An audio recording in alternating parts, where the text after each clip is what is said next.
Thank you for joining us for the 2-minute drills. I'm Aaron Talegian, joined by Steve Ramirez, and behind the camera, Fred J. Robledo.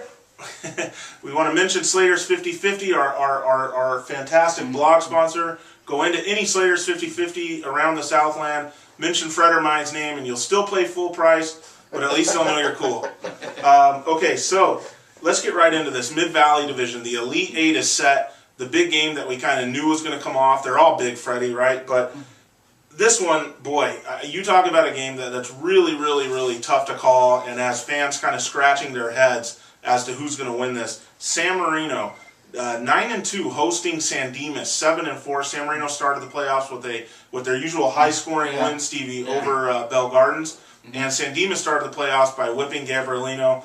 Nothing new for San Dimas whipping somebody. This is a rematch of last year's game. I believe it was quarterfinals also. Yes. A game I was at that San Dimas won 31-28. That San Marino. Well, I know Mike Hobby, Coach Mike Hobby of San Marino, not the biggest Aram fan. Yeah. You know, it's always kind of funny. It's always kind of funny that a lot of people claim they never read the blog, but yet they know exactly what's on the blog. It's kind of interesting how that happens. To not be a fan of you, you have to read you, right? Yeah, exactly. You have to know what I said. You got to have it can't just be my looks, right? No. So, anyways, so so I questioned, someone on the blogs, publicly, San Marino's decision making. I had even kind of after the game last year spoken to some San Dimas people that were like, "Gee, thank you very much," because San Marino kept throwing, Freddie, and they had been intercepted like 2 or 3 times already. And they threw again late in the game. It was kind of rainy that night. Got intercepted again.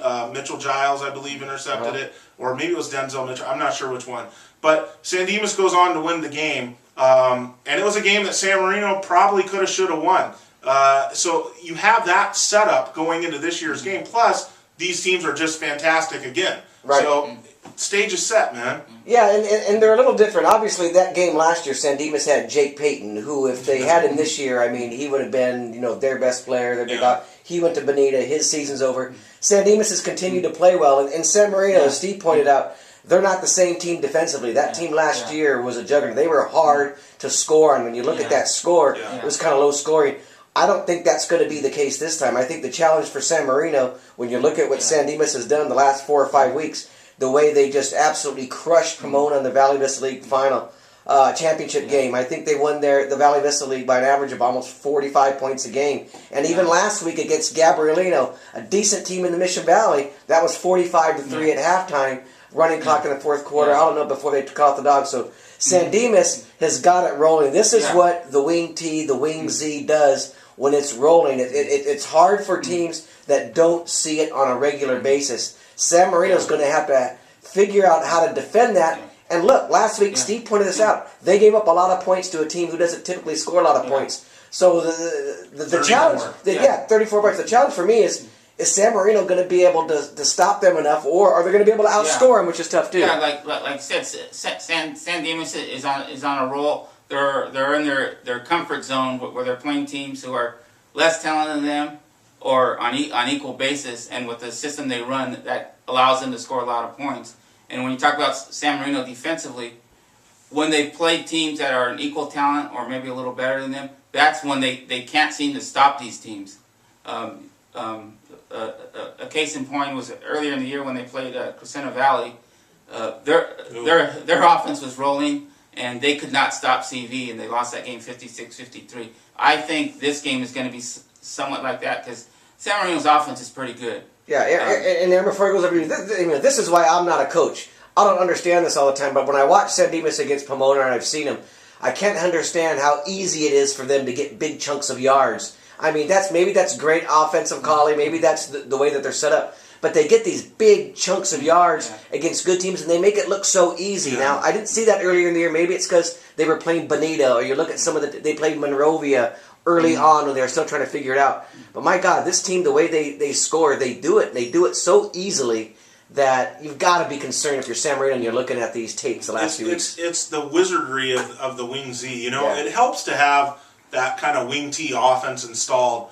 It also helps to have a guy like Bill Zernico calling the plays out of the Wing Z, because He is he's kind of a master at looking 2 or 3 plays down the road, and he sets teams up by what he's doing. You might see a play get stuffed for a yard loss, or why aren't you running outside? And then he hits teams at just the perfect time with an outside run, with some kind of sweep, some kind of throw, or boom, just a pop right up the middle.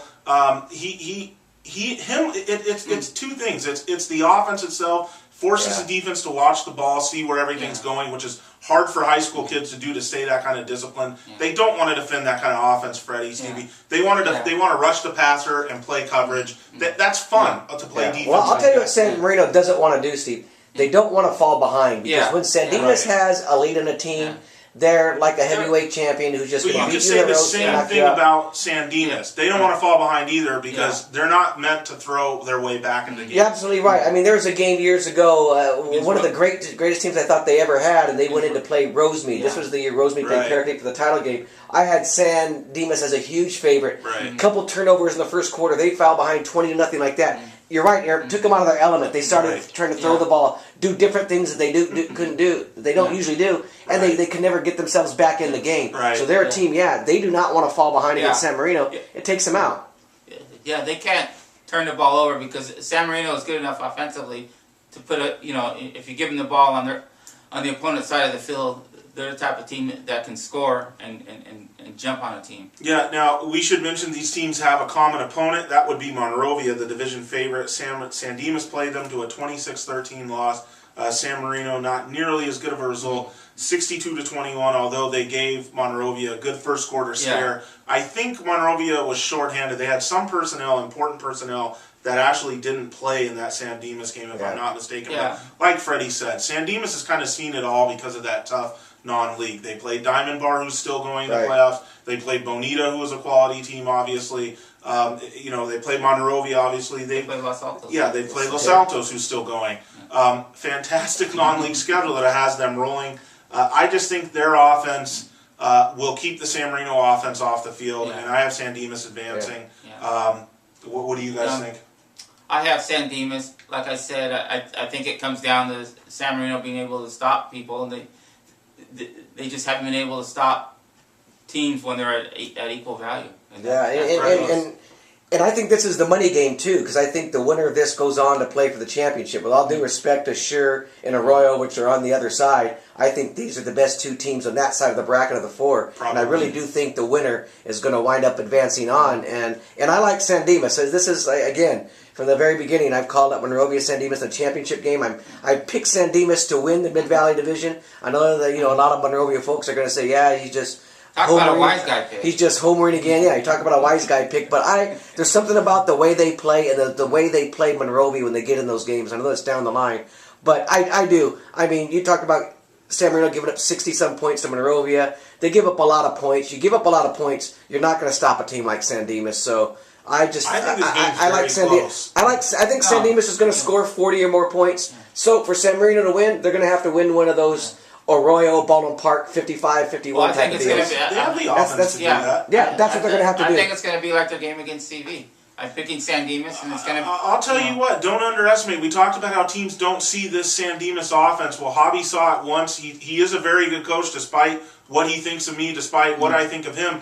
He is a very, very good coach, and I guarantee you that San Marino coaching staff will be a lot more prepared, or a lot better off, and come up with some things that will give Zernico and his wing Z a little bit of trouble. I think this game could really go either way. I don't think it's going to be a blowout for San Dimas at all. I think this game's very close. But if San Marino won, I wouldn't be surprised. I think they're going to win by 20 points. See, I just don't see it. I don't see that. Okay, well, that's what I think. Okay, who's going to be there? We don't know yet? Yeah, Al Balderas. Okay, Big Al. Al Balderas. All right, a good man. Okay, so that's at San Marino High on Friday night. We're in the Elite 8 now of the Mid-Valley Division, battling for a spot in the Final Four. San Dimas, San Marino, enjoy it.